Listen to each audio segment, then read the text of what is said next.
Go ahead, Robin. Let's. Hello. Happy October, everybody. Welcome to the Pensacola Network. I hope y'all had an amazing time networking. It has been March, April, May, June, July, August, September, October. What's that? 8 months? 8 months virtually. And we're just, my new word is grateful. That been very, very grateful for a whole bunch of things, but amidst everything going on, life and health. We certainly want to celebrate those who, it feels like a little bit more recently have been making transitions from here amidst this pandemic, and to the families and friends and the communities. We have just, we've all been touched and devastated. So we just want to share how grateful that we are that you are here and that you can celebrate your family and friends, either here or as we're going to be talking about religion tonight, or in the spirit world, wherever they are, that you can celebrate. We just lost, and oh my Lord, I just forgot his name. Pastor of a church, and we just lost a few days ago. We lost John Appleyard, well known as a Pensacola historian and storyteller.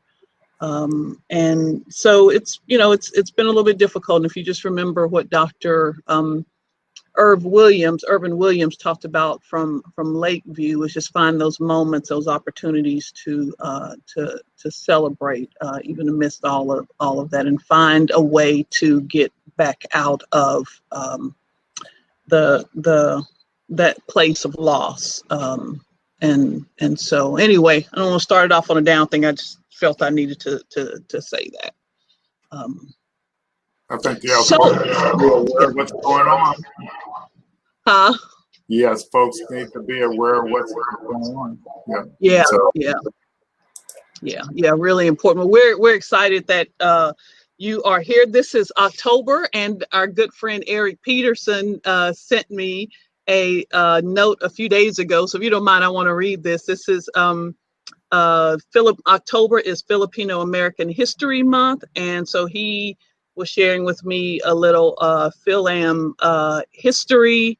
It said the Filipinos that lived in St. Malo, I hope I'm pronouncing that right, M-A-L-O, were a major contributor to the shrimping and fishing industry in the bayou. They also taught the Cajuns how to dry shrimp, which is an integral ingredient of gumbo. And I can't do it because I don't know how to hold it up to the screen and make it in focus, but this gorgeous picture of a fishing village in Louisiana. So happy Filipino American History Month. What a great opportunity to share and celebrate.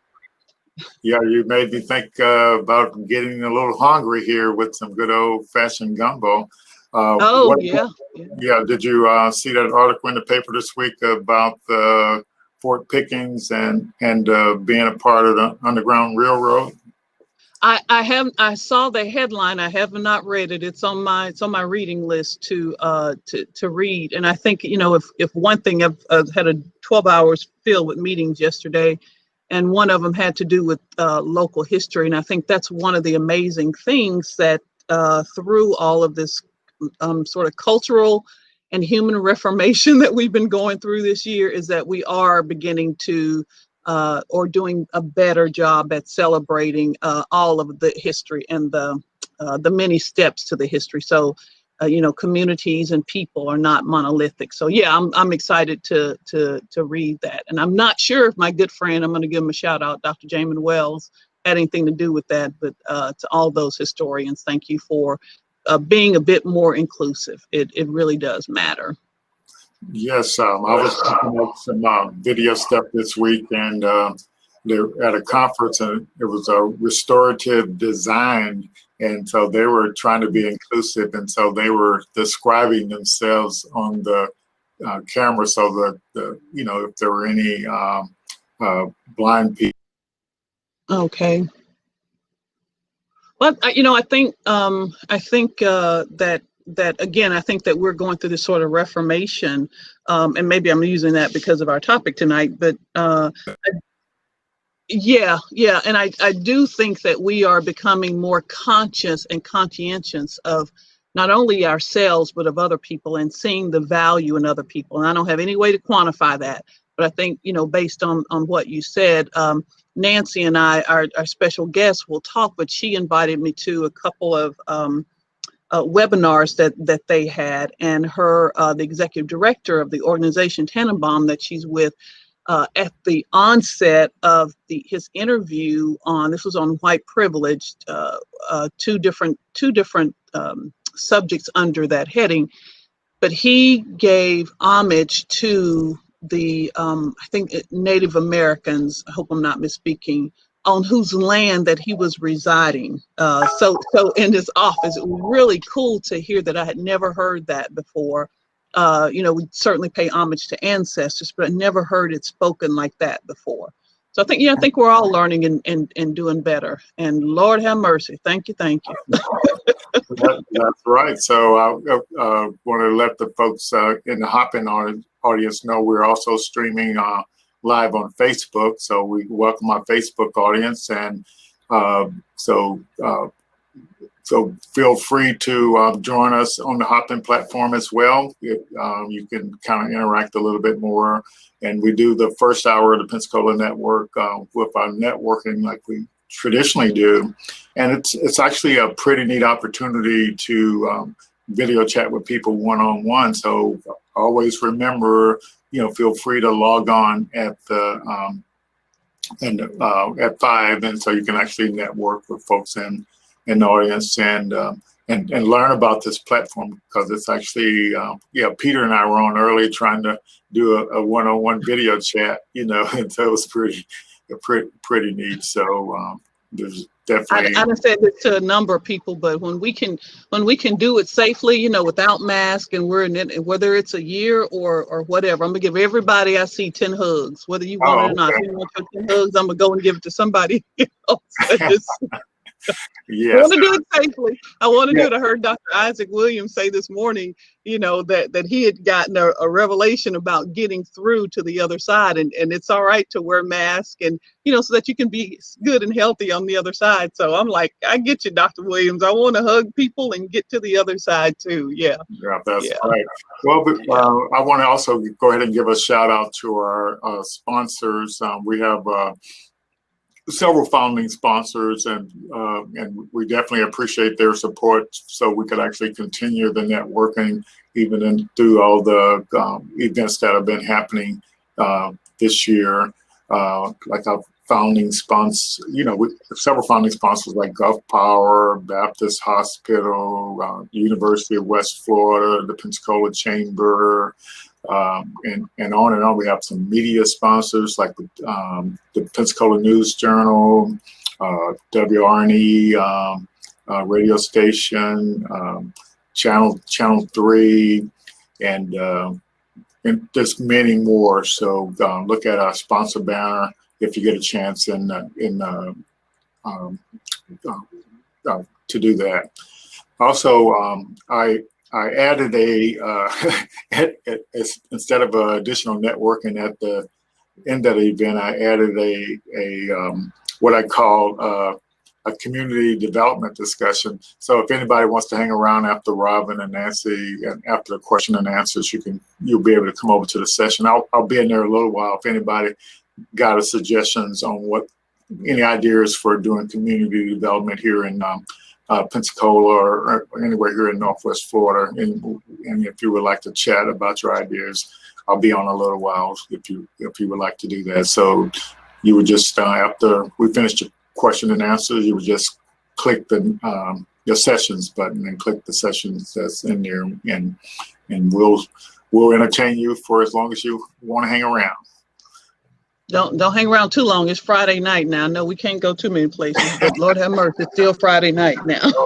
All righty. Well, I don't want to hang on there too long. It ends at 8, so All righty. I do want to make sure that it is Super duper important. It's important always, and especially this is a presidential election year. We have the general election is Tuesday. I'm holding up the sample ballot that got here at the House, but this is Tuesday, November 3rd is the actual election day. But on the back, let me see if I can do this correctly here. Early voting has already started across the nation. You can vote by mail for this is Escambia County. The request deadline is tomorrow, October 24th. Must be received no later than 5 p.m. Tomorrow. And then, of course, Election Day on November 3rd. And you know, your vote absolutely matters. Let no one tell you that it doesn't count, that it doesn't matter. I don't care what sort of system we have. And so it matters. You matter in the electoral process, and so we just encourage everyone to vote. And you know, we have some candidates. I know oftentimes, especially during this time, that we have candidates. If we were meeting in person, you could let you say something. But thank y'all for whoever's running for office. I think that is such a valiant effort to do to put your private self in this public space. That is such a cool thing to do. So vote, and vote. I got an That's a theme. Yeah, I exercised my opportunity and privilege to vote yesterday, and I was fortunate to go over to Brownsville Community Center, and I didn't have to wait or anything, so it was pretty neat to just walk right in. And the ballot is a little long this year, so take a few minutes to mark the ballot. But it was nice to get in and out of there. Yeah, take a snack. Take a snack, whatever you need to in the booth to help. There are, of course, there's the national candidates, the presidential candidates on there. We have state representatives on there, state senators, and then the judges and the amendments. And there are a lot of places that you can go, of course, either to your particular county to find out the information, but also there are a lot of civil and civil rights organizations around, Movement for Change, the NAACP, ACLU, and the League of Women Voters does a great job of providing information in a very nonpartisan sort of way. So a lot of opportunities to find a bit more information about your whatever that issue is on the ballot. So make sure that you are informed and aware of what you're doing. Just do the best you can, as that's what Lois' aunt says. Just do the best you can. Aunt Rose is gonna get me. Okay. All right. So I guess we're Nancy, if you kind of come on board now, and I'm gonna bow out of here and let you and Robin have the floor here. You all enjoy. Come on, Nan. I'm coming. Okay. Here I am. Here I am. Hey, there you go. Well, hello, Nancy. Can you hear me? I can. Hello, Robin. Okay. I don't know why I always wave like people are like right across the street. I think it's my way of trying to stay connected. I don't do very well with the online networking. I am an old-fashioned sister. I need to see and talk and hug and see your idiosyncrasies, and I appreciate just as much as I appreciate this platform of having it. So, welcome to the Pensacola Network Show. And if we were in person, we would be clapping. That's what we're gonna do. This is our audience. And like a whole bunch around the world, our nation is going through this racial and cultural reckoning. I've said earlier, a sort of reformation, even as we deal with this health crisis, this global pandemic with the coronavirus. And a part of a lot of cultures is the religious practice or practices. And I want to read the definition of religion from Britannica, sort of to set the stage. So I'm going to look down here. It says Britannica describes religion as human beings' relation to that which they regard as holy, sacred, absolute, spiritual, divine, or worthy of special reverence. And it's interesting, two things this week have been in the news. One, and Robert Hill, when I was talking with him on the radio this morning, brought it up just, I think, just Wednesday. It was released in Rome, the Pope Francis documentary. I think it's Francesco. Yes. The head of the Catholic Church said about same-sex civil unions that what we have, to quote him directly, what we have to have is a civil union law, that way they are legally covered. So that was the first thing. And secondly, today I got a chance to watch it. It was the second. There was a sequel to the film Borat, and it makes sound it's a comedy film, but 10, 15 years ago he had the first one, but it explores and exposes racism and anti-Semitism in America. And so I think it's kind of like it feels like what my big brother always says is what's really going on here. You know, where are we with religious tolerance, with religious intolerance? And so Nancy Wolfe is the Director of Development with the Tanenbaum Center for Interreligious Understanding. She is in New York, in Manhattan. And so we're excited to have this conversation today. So Nancy, thank you. Everybody, welcome Nancy. Thank you. Thank you so much. Yeah. Yeah, it's good to have you. We reconnected this summer over through a group of women, primarily from the one of the local colleges here, who were bringing people together through these living room conversations and talking. We were talking about race and ethnicity, and that got, for me, and I was a little, some truth here. I was a little hesitant about going into those conversations virtually, and it got personal, and it was eye-opening, and it was very helpful. So I don't want you to divulge anything about our conversation with that, because I know we were, you keep it right there where it is. But since I think the last time we spoke was probably August, how have you been doing since then? Good. I'm good. Those living room conversations they're a great opportunity, and they parallel what we do at Tanenbaum, because our work around religion is to open up conversations and to allow people to become comfortable talking about religion. Religion is a very core identity for a lot of people. And it's also, we're Democrat, we're Republican, we're male, we're female. Can you hear me? There you go. Yes. Uh-oh. Yes. Okay, so you're going to have to start over. All I heard you, I was asking how you were doing. We'll get to Tanenbaum, but I was asking how you were doing. So let me get back to that, and then we'll roll in. Okay. We'll roll in Tanenbaum. Okay. I'm doing well. Your screen froze up. Yeah. Okay. Yeah, I'm doing well. I'm here in New York. I came back from Pensacola about a month ago, and I go back and forth and experience the two different, environments, and everything is, as good as can be expected, given the times.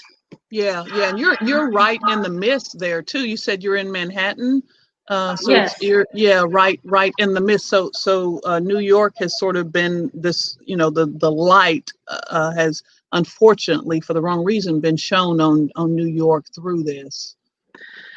Yeah, and we've, the city, when I came back, I had to quarantine for 2 weeks because the city is just so protective of their low positivity rating that anybody from probably 43 different states, when they arrive in New York, have to quarantine for 2 weeks. They're just really trying hard to keep that rate down.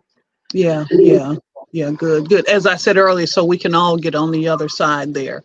Yeah. So many people here in Pensacola know you from Pensacola Habitat for Humanity, and so how does a Pensacolian get to, besides the plane, right? Get to New York City? I was thinking that salsa commercial, to New York City. I've always wanted to live in New York City. it's been my dream since I was probably in grade school or high school. And when I married my second husband, Clyde, we said, yeah, let's get married. But when the kids grow up, I'm moving to New York. And so my two daughters grew up and moved away, and he's a tugboat captain. He's away a good bit. And so it took me a year to find a job. But I kept looking and I found one. And so I moved up here. I actually stayed in a boarding house for women. Oh, wow. Yeah, it was for the first 3 weeks. It was no men were allowed beyond the second floor. I had a little dorm area room to myself, right next to the elevator that was so old it had the ropes that like hit against the wall. So like when I laid in bed, I'll never forget it. But anyway, it was an interesting experience, and it's how I found an apartment, and then I've been here for 3 years now. That almost harkens back to the original YWCAs, the Young Women's Christian Associations, and the YMCAs for men. Yes. Yeah, where you had this sort of dividing line, and recreation and housing. Yeah. They call those hostels. I think in the early days they may still call them that. Yeah, right. It was a boarding house. Yeah, it was crazy, but it was good. It was good. Neat. So tell me about, you mentioned Tanenbaum, and then we got cut off, but I did want to, I wanted to know about you, but let's talk about Tanenbaum. And I said, I'm going to make sure I read the correct deal, because we'll say Tanenbaum a lot, but it's the Tanenbaum Center for Interreligious Understanding. I think that's important to just kind of reiterate. So tell me about Tanenbaum. So Tanenbaum, is my video okay? Because I look kind of like faded out.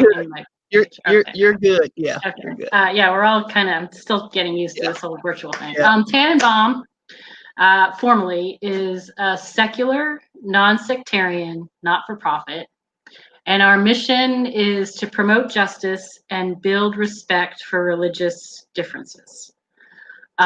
So we do that in a number of communities, a number of environments, including workplaces, in schools, in healthcare, and then we have an international program of religious peace builders. But I think what's important right now is that we are in a time when our identities, our various ways of thinking about ourselves are polarizing in many ways. And religious politically, we're Democrats or Republicans, gender, race. And what we do at Tanenbaum is help people, like I was saying about the living room conversations, help people, give people the tools so that they can have conversations about religion. A lot of times I think people are hesitant to talk about religion. They don't really know. But we've grown up being told, stay away from religion and stay away from politics. Right. That's right. And, in proper conversation, and that you stay away from those. That those are, in fact, as you said, polarizing. That like taboo, right? Or the taboo. Yeah. But the truth is that religion is a very important part of people's makeup.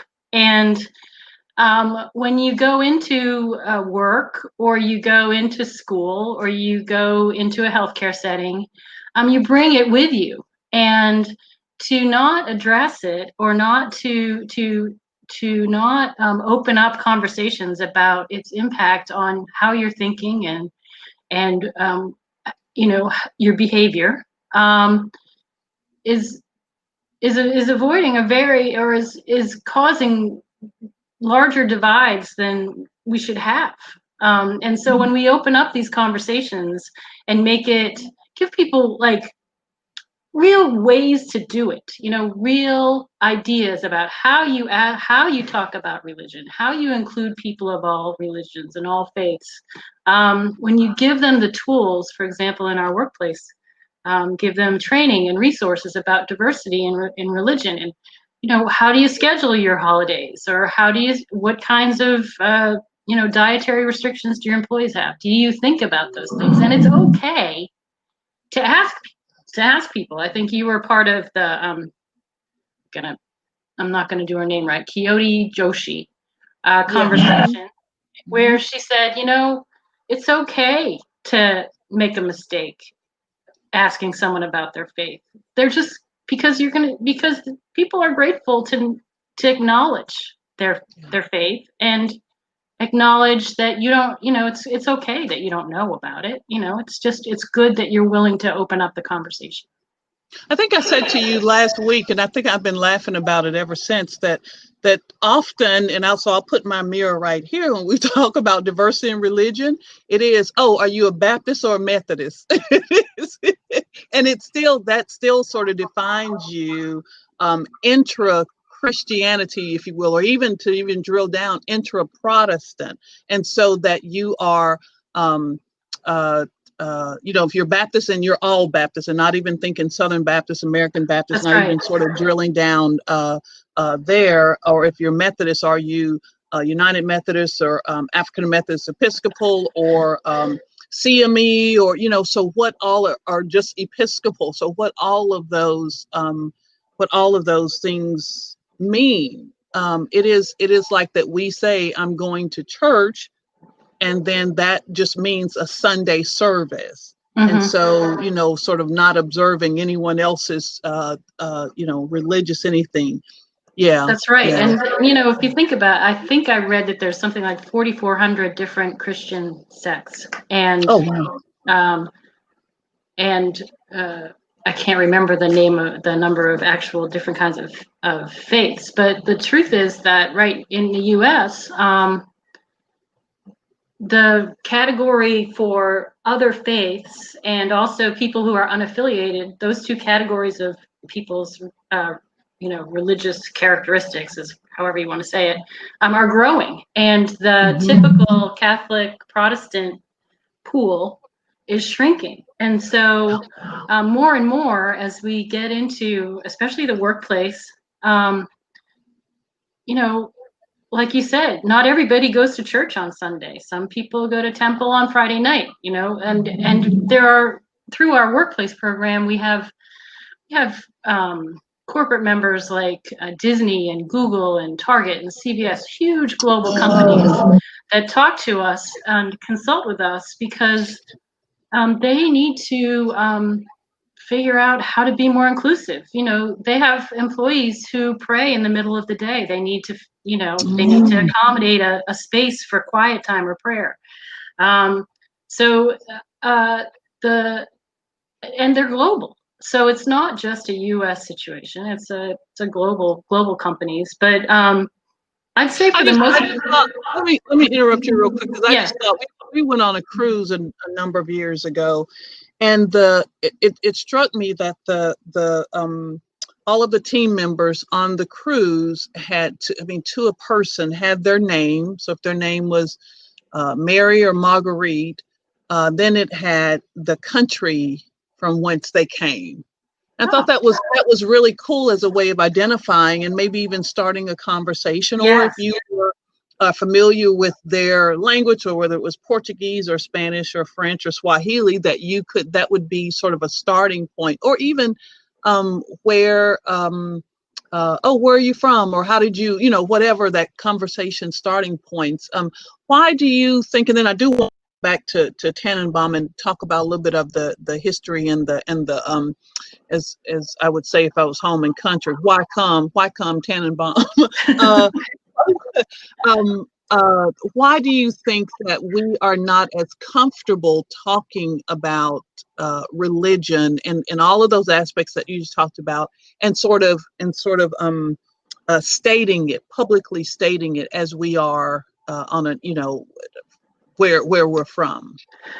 I think it's like we said, it's always been taboo, and we've never been really taught. It's not been a part of our culture to talk about it, or you would just never have your religion on a badge on a cruise.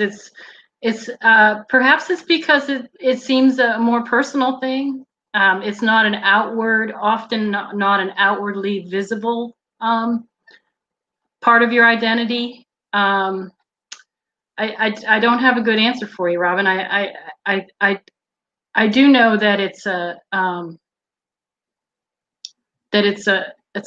problem, and I'm glad that through my work we're able to establish these ways for people to begin conversations with people about their faith in the various places that they work and go to school, because So tell me a bit more about Tanenbaum. Let's dig a little bit deeper, and let's start with the name. Where did the name come from, and what's the association with the name? Tanenbaum was named after Rabbi Mark Tanenbaum, who was known as the human rights rabbi, and his wife, Georgette Bennett, who still is the president of our board, founded Tanenbaum in his honor.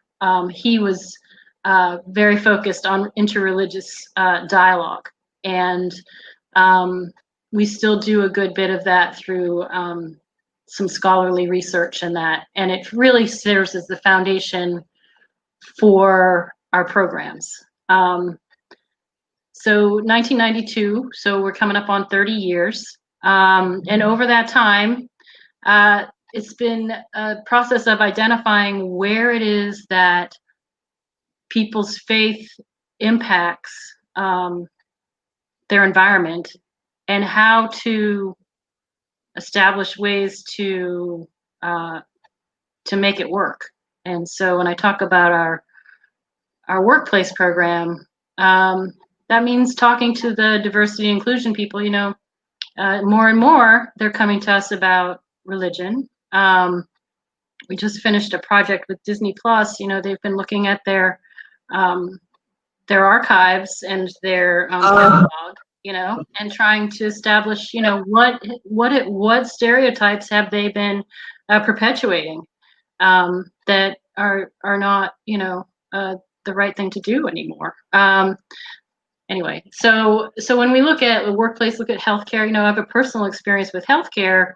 I have personal experience with the whole thing. You know, we work in healthcare, and we have curricula for education. So we teach students about religious diversity and the importance of respecting people, regardless, or in not regardless, but, you know, in respect for their faiths. So healthcare, workplaces, and in the schools. And, you know, I was, my mother, when I was about 10, became a very devout Christian Scientist.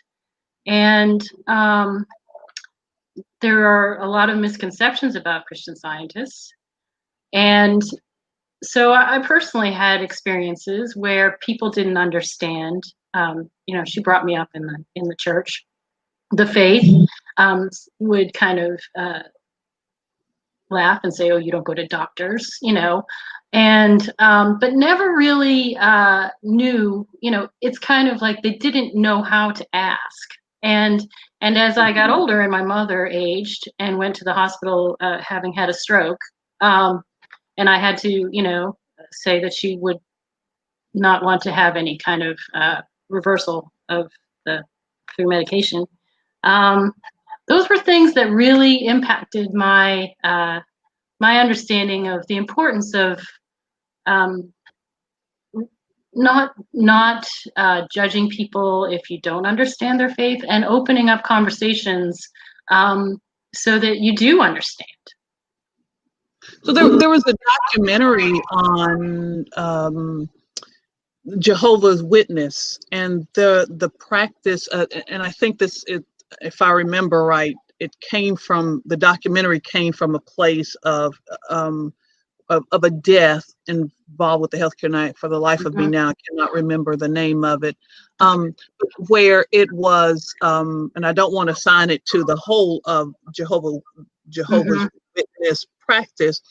In this case, it was a case where they did not want a blood transfusion.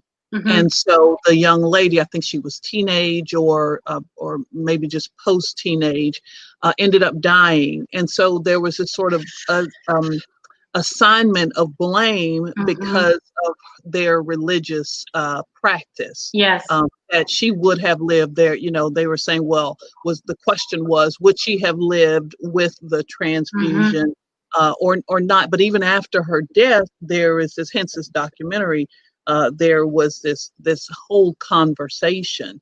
And even, you know, so even I grew up in a time where we would, you know, we would hide from, so someone knocks at the door. We were in the country, so it was a little bit easier to hide. So, you know, you knock at your door and you don't answer. And so instead of either saying, you know, thank you, not interested in the conversation, it's, you know, it's doing. So I think that we do some intolerant things in a bunch of different ways. And I didn't think about the healthcare until you talked about, you know, your mother and making those wishes known. Yeah, and you know, our healthcare work is what we do. We educate students and physicians and physician assistants, all sorts of medical and healthcare personnel, not specifically about each religion, so that, you know, when they have patients come in that have, you know, faith-based decisions that they need to make on their healthcare,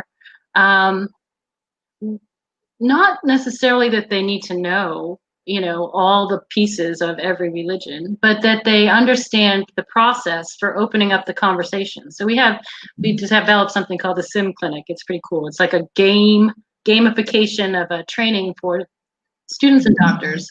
And they enter this room on the computer, and there's a patient there, and the patient has a faith-based health decision, and I believe one of them is something about a transfusion and a Jehovah's Witness, and not that, you know, and so the students and the doctors and all these professionals go through this scenario, you know, of how to move the conversation in a way that is going to help the patient have the best possible healthcare outcome, but also have compassion and empathy and understanding of the importance of their faith in their decision. And so it's really interesting to watch these scenarios move through as the doctor talks to the patient, and the patient, you know, says, well, no, my husband is the only one, you know, there's one, I think the woman is Hindu or perhaps Sikh. And, you know, she doesn't want to know what is wrong with her. She only wants, the doctor is only allowed to talk to her husband and her family. And, you know, it's just, you know, it's just such important stuff for me personally to have these trainings so that people, you know, so there's a greater understanding of faith in healthcare.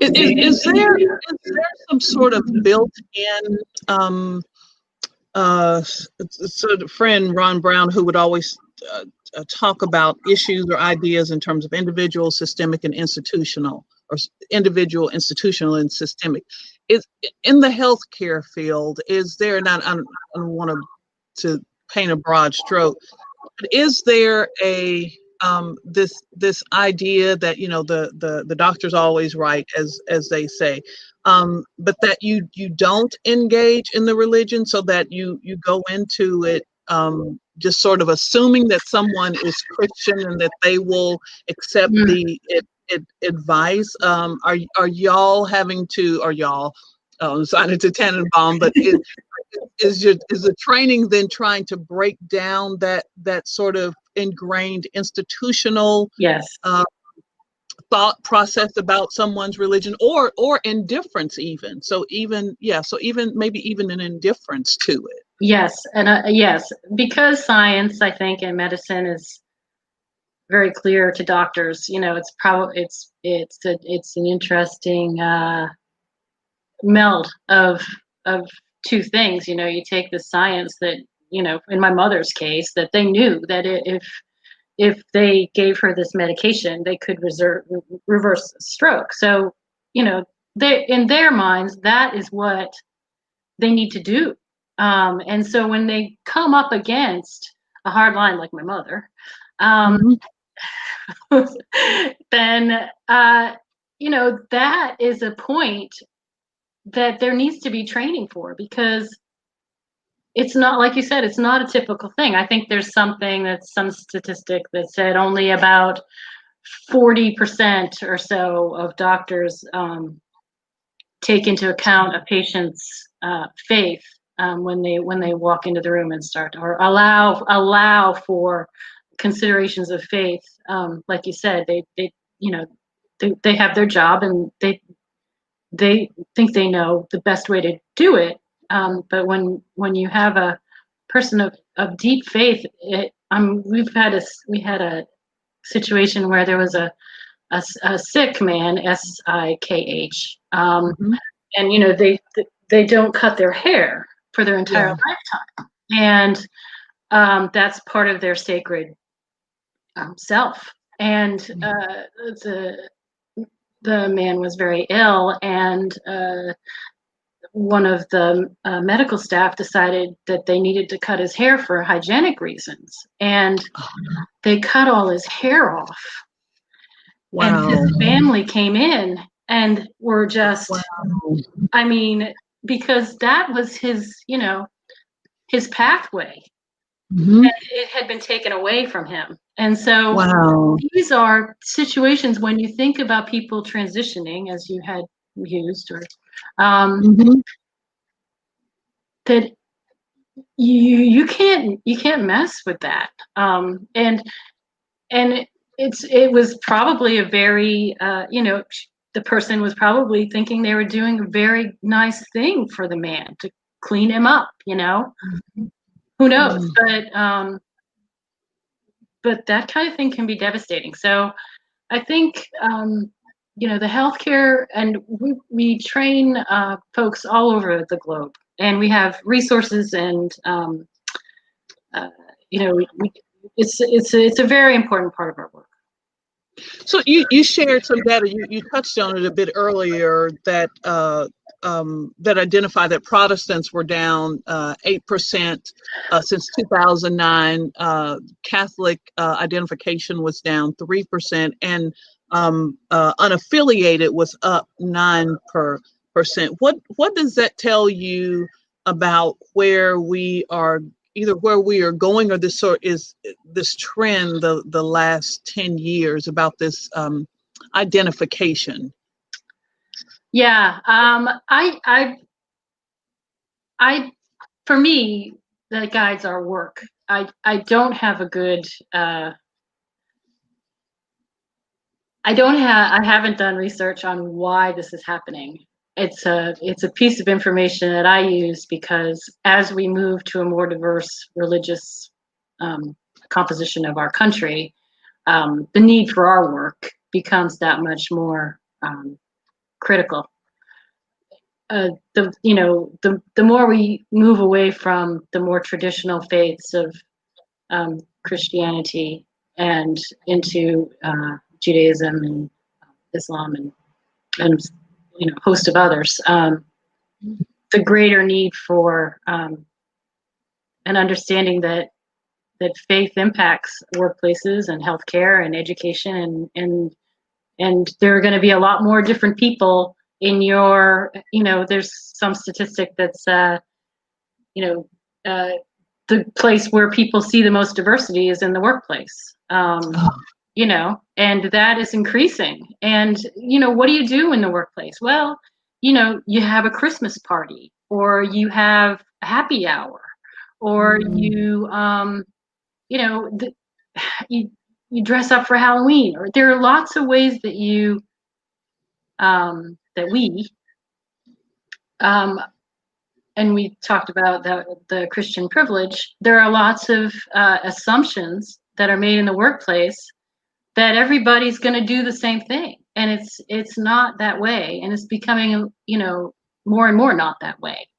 And I remember a few years ago, and I don't want to assign it to a political party or a political movement, but I do think that I in the back of my mind I recall that it had to do with a political candidate talking about that if you're not American if you don't say Merry Christmas, so that you're assigning someone's nationality to almost to a religion, Mm-hmm. or you're assigning their patriotism or Right. lack of patriotism to how they say something. Yeah. Instead of saying Merry Christmas, they say Happy Holidays. I did a cursory research before we came on to see holidays between today, October 23rd, and December 25th, as the largest major holiday for Christians. Um, and so within this 2 month period, there are 13 holidays, at least 13 holidays. Make two of them, assigned to, one national, then Thanksgiving, and then one assigned to Christianity, as Christmas. And so when people say happy holidays, are you being inclusive, or are you being, intolerant of one over the other? And I think that goes back to, I'm rambling a bit here, but I think that goes back to the doctor and a professor who said that it's okay if you say happy holiday, but ask me what holiday I celebrate. So go that one step further, and being a bit nosy or a bit curious to then find out. But don't have it come to blows that if I say happy holiday, that's not an affront on my patriotism or my nationality or anything like that. It's just I'm perhaps trying to be a bit more inclusive. Mm-hmm. Yeah, and we call it the December dilemma, and it's a growing trend in workplaces, especially, to address the December dilemma. We start with Diwali, which I think was yesterday or the day before, and go through the Lunar New Year. And like you said, I think what Dr. Joshi said, I would think would be best practice would be to say, what holiday do you celebrate? Do you celebrate any of the holidays in the next couple of months? Do you have plans? And certainly, a broad stroke happy holidays is better than saying, Merry Christmas to everyone. I think there is, for for it's a shift. It's a definite shift in thinking in this country, not to say a Merry Christmas. And I know there's some controversy over that.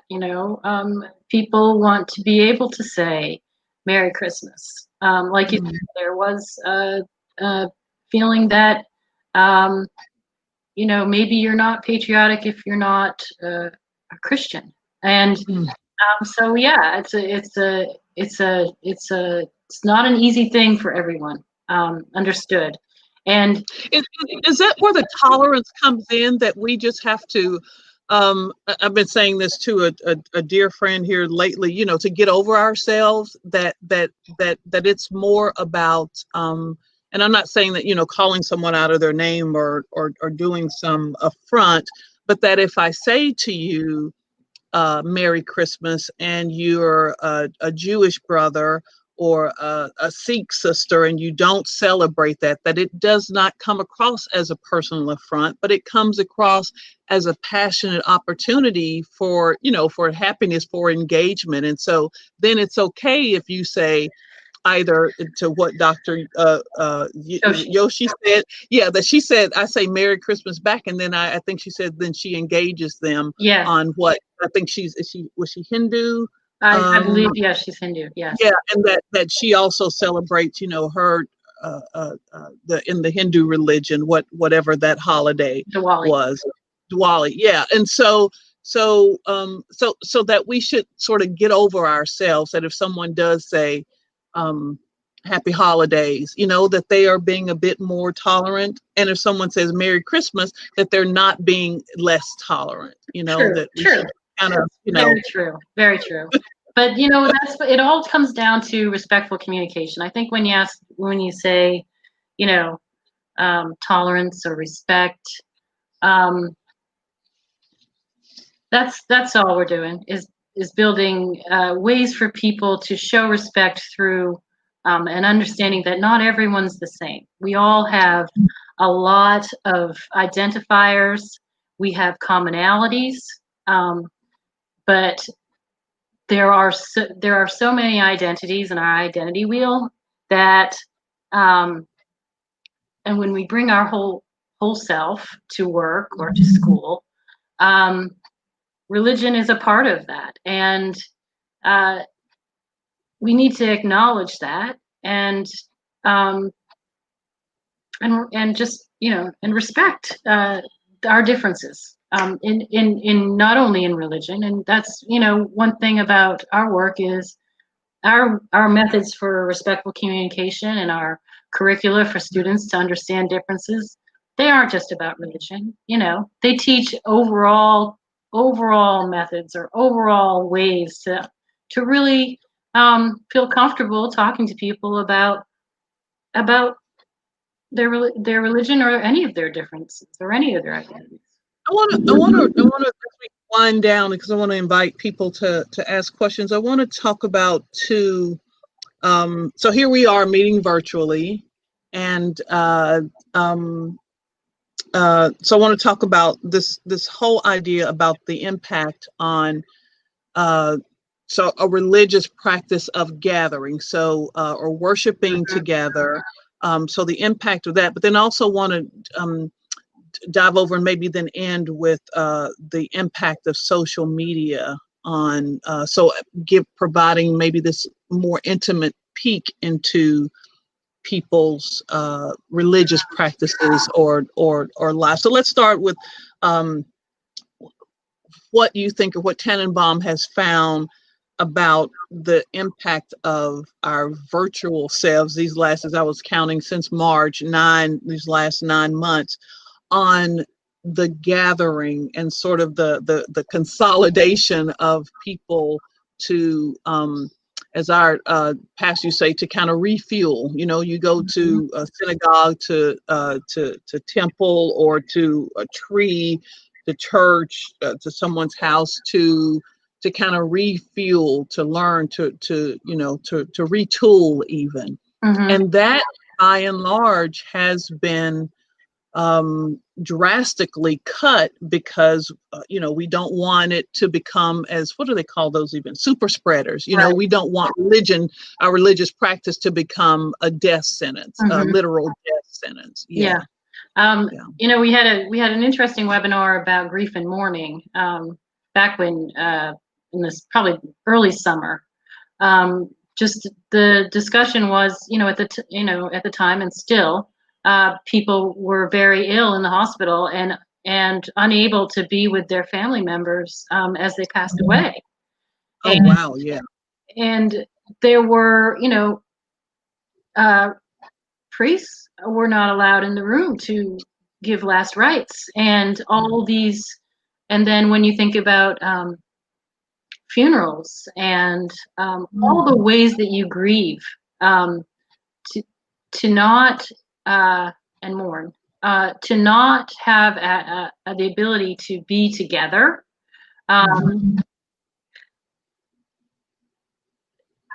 It's a I don't know how we're getting over it. I've been fortunate not to have to figure it out, but it's here in New York, we've had some spikes in COVID in Brooklyn in the Orthodox Jewish communities. So some very and it's hit the news too. So with the Mayor de Blasio, I think, was it last week or the week before, issuing an apology for not allowing the gathering of some of those communities. But on the other side of that is a health concern. That's right, and it's a back and forth that there are issues like that we work on in Tanenbaum, things like the folks who don't want to get vaccinated because of religious reasons, or the Orthodox Jewish community that doesn't wear a mask. I mean, we do look at and the really interesting conflicts there. You know, I don't know if you remember, but quite some time ago in Colorado, there was a cake baker who wouldn't bake a cake for a gay couple, and we were I think it hit the Supreme Court, didn't it? Yes, it did. And we were part of Yeah. the amicus brief for that because, and it, it was the first thing when I walked into my job. It was one of the first things that I learned about, and I just, I was all, and I still am all about the gay couple not getting their cake. But what was interesting was I had never really thought about the bakers thinking that their religious freedom was not baking the cake. Like, I mean, yeah, right. I know, but I mean, there's a lot. I'm laughing, but hold on, I'm laughing because I don't want to assign the same thing, but I'm thinking in my head, since I am African American, that if they had to, for a long time, on a cake, you would see. So if you were a African American couple getting married, the two people on top were white people. Or two, and don't even think about an interracial marriage. What No. do? Do you paint some brown color on that? But even trying to find something like that. Yeah, it's a cake. People make it. Yeah. Anyways, I got off my topic. opinion. That's my opinion. Yeah, I don't have a good answer for how we're gonna navigate our faith practices virtually. It just, there's so many things that we just aren't doing anymore. So I was walking through the park the other day and I heard a guy say, "Hey, won't it be funny when kids and dogs are afraid of people without masks on?" I was like, we're all getting so used to walking around with the mask out. Yeah. Well, wait, the one thing that this has, I was telling my husband the other week or so ago that I've been able to. So one, in terms of the funeral, the homegoing service, or the celebrations of life, is that they have them, and it's been so many that they put them on Facebook. The one good thing about that, I'm being very careful, my heart hurts to even say this, is that I can go back and look. So even if I can't experience it then, that I can go back and look, and that's the upside of this tragedy. But on the virtual side, that I've been able to to see other people's religious practices, and so that that I can click on a Facebook and see, which is so cool. I actually had this, and then we'll go to the last one because I think our time's getting short here. I actually had a thought when Troy, a local journalist who's retired from the Pensacola News Journal now, Troy Moon, did this piece with Didi Ritchie some time ago about where she was an urban person and he was a country person, and that's not the way that they termed it, but they experienced each other's social practices. And so Didi would go to a hoedown with Troy, and Troy would go to the opera with Dee. And I'm just kind of generalizing here. But when those columns ran, it was fascinating to get this the sneak peek into how they were interacting. I actually thought about how cool it would be to go and visit other faith practices on a Sunday or a Saturday or something like that, and that still pops up in my mind, to just go in and sit. And often we don't get to see that until it's a wedding or a funeral, that you're invited into something else. But I think that perhaps that has been an upside. I think you're right. Virtual meeting, yeah. Yeah, that, and also that you don't have to be, like, we have a gala every year, right? Mm-hmm. Well, you only go to the gala if you're in New York. But this past June, people from all over the world could come to our gala, and we're having a comedy show. And we're doing it virtually. And, anybody can come to our comedy show now. It used to be a little little comedy club, and you had to go. And so and like our webinars, like you joined our Christian White Privilege webinar. I mean, if we had those in person, you wouldn't be able to attend. It would have been very costly for me to attend. So I mean, that is a very, and it's in, I think we're all thinking about, and I'll be quiet. The how our like you said, total cultural shift in how we do things. You know, the real estate market here, the business real estate, the office real estate. I can't imagine what's going to happen because nobody's going to go back to the office anymore. I work down on Wall Street. All those businesses, all those skyscrapers are empty. And who's going to go back when we've all learned to do it this way? So what impact do you think that we'll end with this, that social media has had, that I can now peek into? I'm looking at those, I don't know if they're reliefs or prints or whatever behind you. Now I can see New York behind you, right? Those prints, I'm guessing they're probably New York. So that I can now. Can I tell you a funny story about those? Say that again? My husband Clyde got those in Pensacola and shipped them to me. Oh, neat. And they're two really beautiful. Yeah, that was anyway. Nice. So that I can peek into your world, into your home life now, so that you can see, you know, before you would have had to come to my house to see, you know, our library. I'd say this, call it what it is. See, you can see, but you can't see this pillow that I had to wash the cover, so the pillow's right out of reach on the other side. You see what I want you to see, but that we can invite others into, much like we started with our conversation, with the living room conversations, that you can invite someone into your space. And I know that there's a challenging part with that as well. But what do you think the impact of social media has been on how we tolerate or intolerate others? I think, you know, it's an interest. We have these coffees every month with the Mark and myself and some of our partners. And it came up, that very thing came up because one of the workplace people, one of the diversity and inclusion leaders said, you know, she's doing Zoom meetings all the time, and she didn't realize she had a rabbi, a photo of a rabbi behind her. And so it became, so it's become, in that respect, a window into people's lives, but in many ways, you know, someone might have they're going to have a Christmas tree in their room, or so you're able to see, just like you said, virtually all these you know, other faiths. You're able to see people's personal art, you know, pieces in their homes. And when it comes to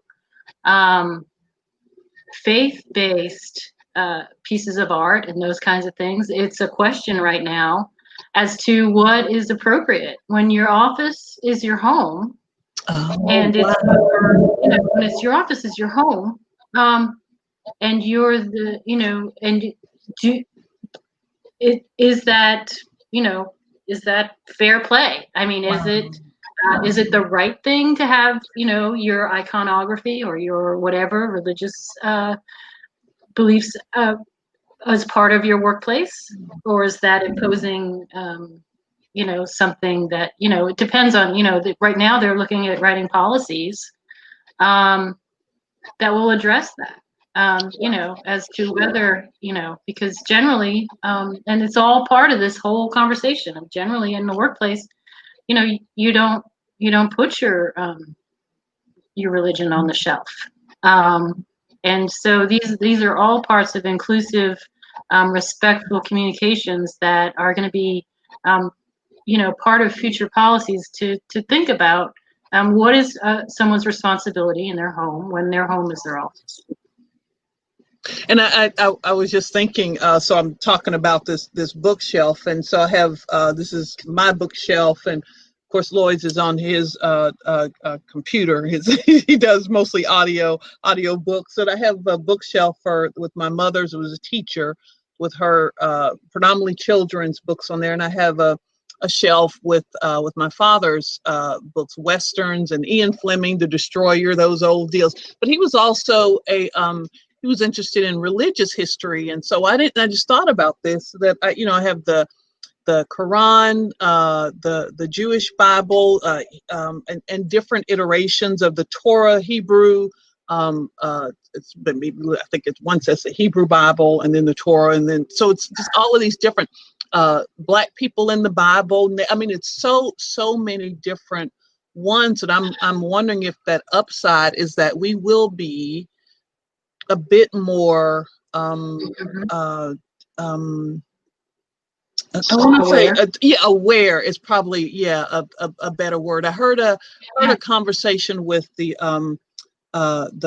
artist, the varied artist, Billy Porter, and he was talking about how he had to accept himself, that he had grown up in this culture of toxic masculinity, and so that he was trying to live up to that. And he said that he was pretty much done with tolerance because tolerance requires an external acceptance, that he had to accept himself. So he didn't care if you were tolerant or intolerant. What mattered to him is that he loved himself, and that he always says, it's all about love. And so perhaps then that's the way then that we should think about that if we truly believe in whatever faith that we practice or don't practice, whatever religious practice that we practice or don't practice, that if it is rooted in love, then that love has no boundaries, and that it's open to everybody. Yes, absolutely. Well, thank you, Nancy. This has been absolutely fun. You've given me some more to. This is fun. Yeah, this is really fun. Yeah, more to think about and to kind of figure out. And so we've talked a lot about Tanenbaum. Thank you for sharing. I know when we were trying to figure out, you have a background in development, so we could have talked about, I think when we initially started talking about this, we were trying to get your director on, and there was a conflict there, and I'm really glad that you were able to come on. But we were talking about how to raise money in this environment now. So many different ways that religion and these practices it impacts all of us. And so thank you for what you guys do there at Tanenbaum, and challenging us to, as Kathleen, Dr. Angela Davis says, move from diversity and inclusion to justice and transformation. And I picked up that word transformation in your mission. That we really do have to move to. We're trying to transform different communities and environments. Absolutely. And I'll say I'm not a big fan of the word tolerance, but I just feel like I feel personally that I don't know if I want to be tolerated. I want to be respected, and so I'm kind of on a little mission to move the needle on the tolerance thing. I know it's an important thing to do, but I say I tolerate broccoli. Respected. I hope no farmers throw broccoli at you when you're walking down the street in New York. It's a great conversation too. We have a couple of questions. So okay. Yeah. Well, let's close out this portion here. Nancy, stay right there. But I just want to again thank you, and everybody in the virtual world just join me in thanking Nancy Wolfe, Director of Development with the Tanenbaum Center for Interreligious Understanding. Thank you. I wanted to say studies. Thank you. Yeah. Thanks so much for having me. Understanding. This has been fabulous. Thank you so much. So let's get to the questions. Are they coming up stage, babe, or are they in the? I'll read them. It's just two of them. I'll read them. Okay. And, one of them is from Facebook, and it's from Caress. She wants to know: is it rude to correct a person on their holiday greeting presented to you?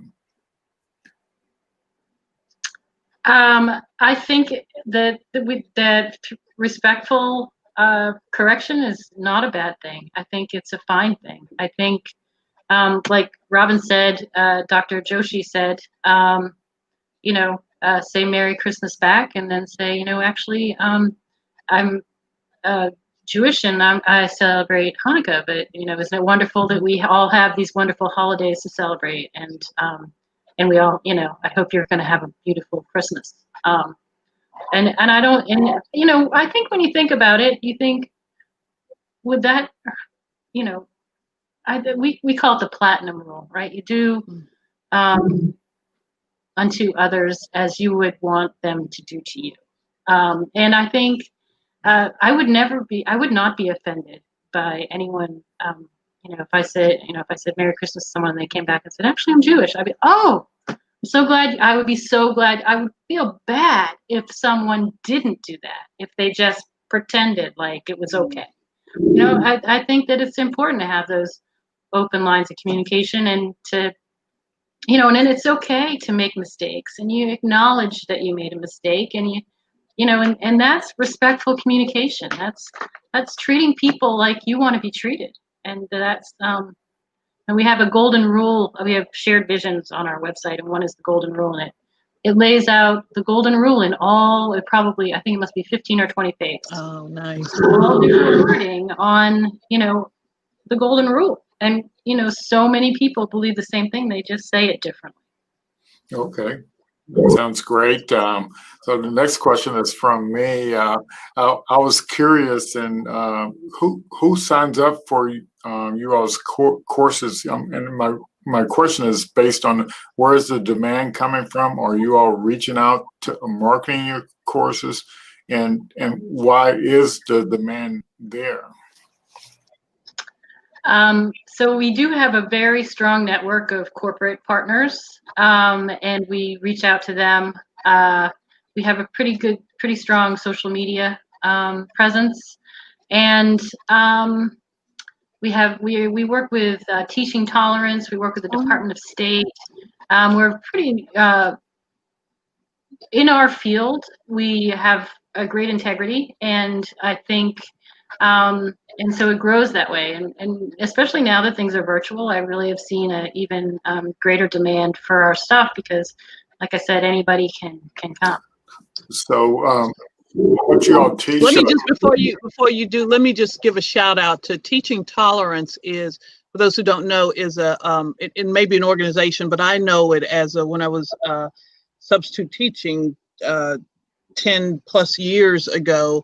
It's a monthly or quarterly magazine that directly goes to school systems. So it's a magazine that teachers use to introduce diversity and diverse practices and ideas into schools. And I was mostly in middle school, and it was such a beautiful way that you could introduce it to students. So it's great that that's still around. It's been 17 years, since I've been using. They're a very strong partner of ours. They promote our curricula in schools, and we work really closely with Teaching Tolerance. Yeah. So do people learn stuff like this in college through some curriculum, or is that why you're teaching it? Is because it's not taught in college? Yeah, I mean, we have curricula for grade school and high school, where we're teaching respect for difference, especially religious difference. But like our healthcare work is all trainings for established medical professionals, as well as like we partner with medical schools. And so that's how those populations get our information. And in the workplaces, that is largely through diversity and inclusion departments. They are professional development opportunities. We have a huge summit every year that brings people from all over the country together to talk about religious inclusion in the workplace. Well, that sounds really good. I kind of figured that's where you would come in at, and in all the diversity and inclusion things I've been attending recently. What I've learned is kind of like you start off with an organization. You start off with the diversity, and then you get a diverse population in there, or you already have a diverse population in there, and then you want to make people feel like they belong, in an organization, because if they don't ever feel like they belong in an organization, it's a challenge. Then they end up leaving, the organization, and then so the organization never gets to the point where they can actually grow, where it's equitable for all employees. That's right. Yeah, so it's definitely a challenge in this whole thing. So the religion is just one aspect of it. That's right. Yeah, and I know there are studies out there that tell that say that retention is definitely impacted by people feeling included and respected at their work. I think that also goes to value too, so that we get a lot of our values from religious institutions and religious practices. Yes. And there is a George Blackman often says, "I'm not religious, but I'm spiritual to the bone." That has been a quote that I've just, heard her say for years. And so we get our values from our religious practices, and if they don't align with the value of the corporation or the institution or the system, then you're seen as the other, and often that may not be made manifest in if I wear hijab. Thank you. If I wear a hijab, that or if I wear the cross. So I remember I'll say this real quick, that my father, I was a teenager and had like my first job or something, and I went and I was excited that I was getting this paycheck, and I went and bought me a shiny gold cross. I was going to profess my Christianity. My father said, why are you wearing that? And I said, well, I want people to know I'm a Christian. I was like 15, 16 years old, and he was like, well, Jesus wouldn't wear that. Why are you? It's not this outer thing that matters. You don't, people don't know you, generally by it's what you do that. Right. And if you really want to be like Jesus, then it needs to be a piece of wood. You can go out to the yard and get your piece of wood and twine it together. I, just kind of deflated my little teenage ego. But that's often how we learn and where our values then come from. And if they don't align with either, as I was talking about in the corporate or even in universities that are supposed to be these bastions of free thought and free expression, that that we just bump up against each other. But I think it goes back to caresses. It's how we learn and how we we make mistakes and ask for forgiveness and then grow from that. That's right. If you're not making mistakes, you're not learning anything. That's my motto. Yeah. You're just doing the same thing over and over again. So. Yeah. Well, I think is that it for the questions? For the questions, you all did a great job. I enjoyed it. Well, thank you, Nancy. Thank you so much. I just wish that you remain safe and sound there. We really do appreciate this. This is such an important topic, long overdue. I think this is 8 years, and I don't think we've ever talked about religion out at the Pensacola network, and it's such a part of community development. And churches, we used to joke, Monday mornings were the best days for banks. So it was a part of economic development. That the deposits on Monday morning were great for banks. So thank you. Thank you again. And so you may want to stick around. So we still, I think Lloyd is going to tell people how to hop over to the next session. Yes, sir. Yeah, the thing's already lit up, and we'll just hang around for a few minutes if anybody wants to suggest anything. And so just, if you would like, just click on the session button and click the session. I'll be over shortly. Thank you all for coming, and enjoy your weekend. Thanks, everybody. All righty. I'm headed over to the session.